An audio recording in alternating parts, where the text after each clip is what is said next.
SPF-660 Series Cosmetic Sun Protection Factor Analyzer Operation Video. 1. Unboxing the instrument. 1. Main unit. 50 PMMA plates. 1 positioning PMMA plate. 1 1mm spacer. 1 2mm spacer. 1 USB flash drive. Validation certificate.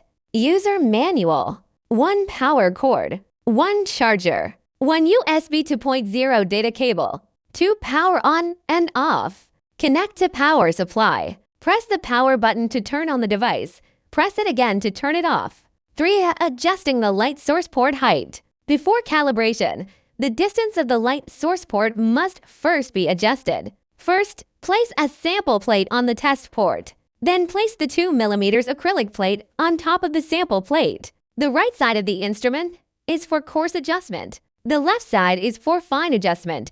Adjust by pressing and rotating the knob clockwise. Adjust the light source port until it touches the acrylic plate. Then remove the acrylic plate. 4. Standard settings. Tap Settings, Standard Settings. There are 6 standards available in the instrument. Select the appropriate one based on your requirements. Here we demonstrate using the ISO 2444320-1 standard as an example. For example, set the number of sample plates to 4. Test points per sample 5. Calibration points 1. Sample plates, generally a minimum of 4 and a maximum of 10. Test points per sample, no specific requirements. Calibration points, no specific requirements, typically set to 1. After completing the settings, tap Save. 5. Calibration. Tap Calibration on the main interface to enter the calibration screen.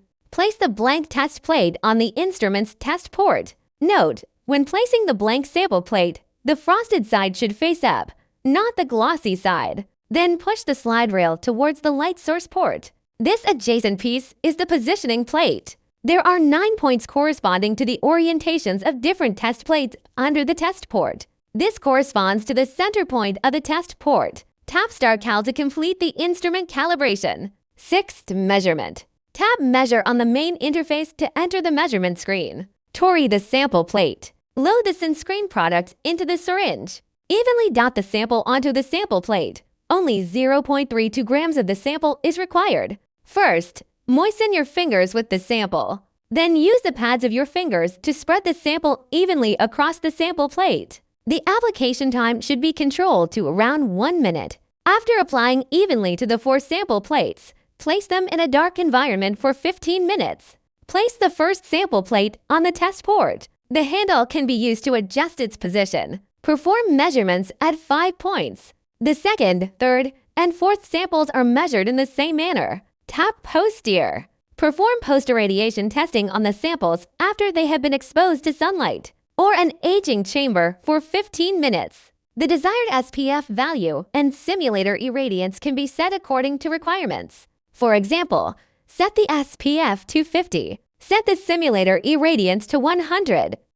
Place the irradiated sample plate on the test port and perform measurements at 5 points. The C value is generally between 0.8 and 1.6, which meets the specified nominal requirements. Tap the second icon at the bottom of the screen to save the data. Tap the fourth icon at the bottom of the screen to view the spectral transmittance and absorbance at 1 nanometer intervals. Data for both pre-ear and post-ear are available. 7. Data.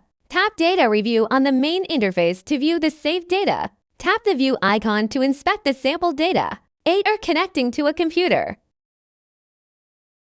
Connect the computer and the instrument using the included data cable. Click Connecting Instruments in the upper left corner of the software interface. Tap Obtain Instrument Samples on the screen. Tap OK. Check the desired data and then click Transfer Out. Click Report Data Report. Click the print icon to save the document as a PDF. The above is the operation video for the SPF Cosmetic Sun Protection Factor Analyzer.